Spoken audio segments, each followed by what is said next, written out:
Hello and welcome back to my remote control Morris Minor project. In the last video I constructed the chassis with a few issues, but I got it completed and I got it working. So in this video it is time to turn my attention to the bodywork.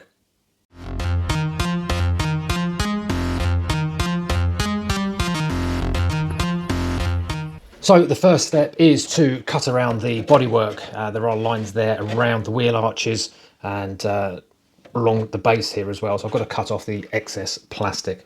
After that then it's going to be fitting it to the chassis and seeing where the mounting points are going to be, so I can drill some holes there, make sure that fits on the chassis, and then I can turn my attention to masking and painting.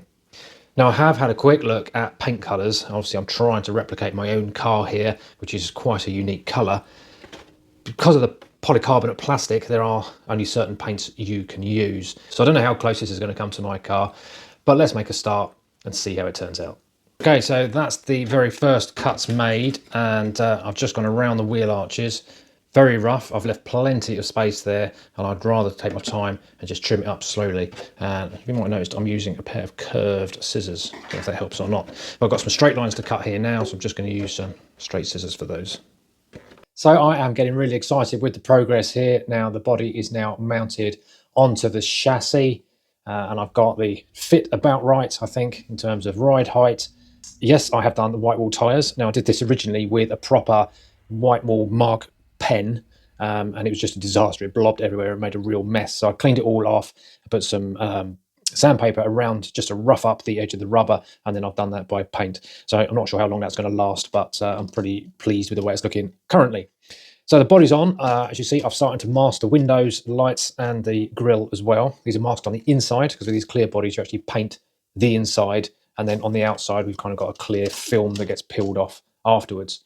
Now with the woodwork I might do something slightly different. Following conversation with a guy in my local model shop, I might actually paint that on the outside, which is not what you normally do with these, but I'm hoping it might give it a bit of depth and make it a bit easier when it comes to the masking as well. So next stage is give it another quick clean up inside and start painting. Trying to replicate the rose taupe colour of my Morris was proving to be a little difficult with the proper modelling spray paints.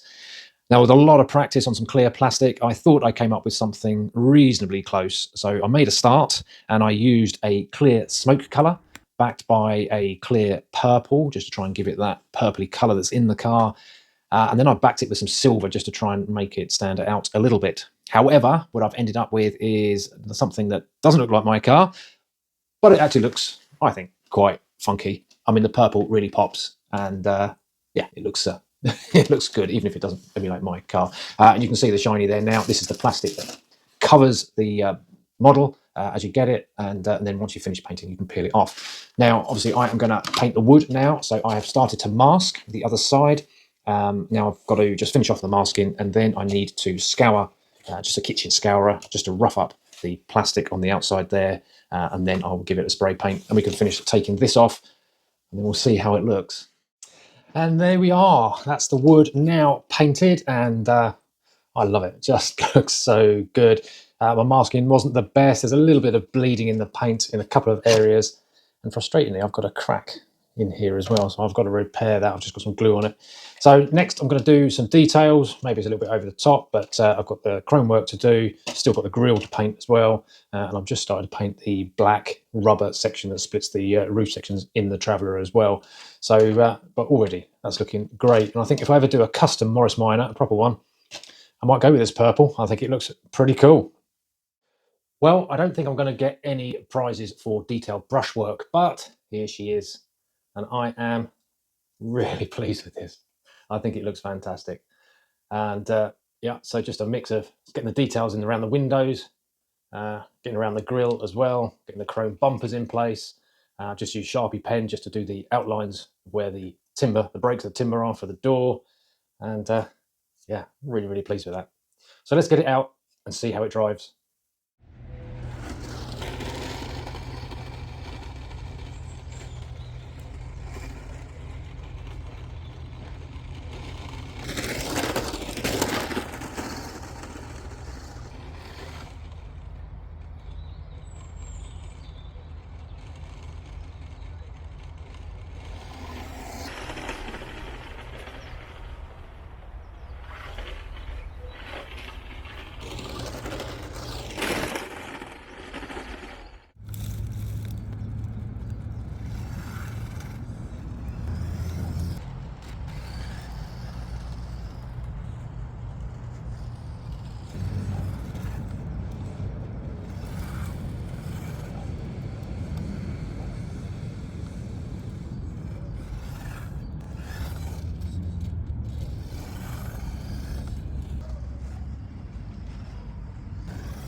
Well, that was a lot of fun, although I think I've got a lot of practice to do with my driving skills. The car looks as though it's been through a bit of a rally stage. Anyway, the eagle-eyed of you may have noticed that not only have I got working lights front and back, but there are also a few additional items on this model. And what I did is I designed and printed my own accessory pack. So now the accessories have got some silvery chromy paint on them, just to brighten them up. So the headlight pods, I've done the inside of those, and then everything else I've just given it a light coating. So now we've got everything cut out. We've got our front and rear light pods, front and rear number plates. We've got our windscreen wipers, bonnet hinges, the hook that goes on the front. We've got the Traveller rear door. We have got the two door handles, and we've got the petrol cap, and of course the bonnet badge, Morris bonnet badge. So we'll get those glued on. So to repair the crack that I said I had, I'm not quite sure how I got it. These are quite flimsy bodies, so maybe I just mishandled it when I was painting it. But just to give it a repair and actually to strengthen both sides, I've lined them both with some sort of drywall tape and then gone over with some shoe goo as well. So I hope you've enjoyed that video. Now, if you fancy recreating your own Minor, head over to the Kamtec website. Not only do they have the Traveller, but they've also got saloons, vans, and they've even got an ice cream truck, as well as many other classic body shells. Now, they also do various different types. They've got this clear Lexan, as I've got here, but they also do a more rigid ABS model as well. Now, the good thing about the ABS one is you can actually use car paints on it, which means you'll probably be able to get closer to your own car colour. So anyway, as I said, I hope you've enjoyed it, and thanks very much for watching, and until next time, cheerio.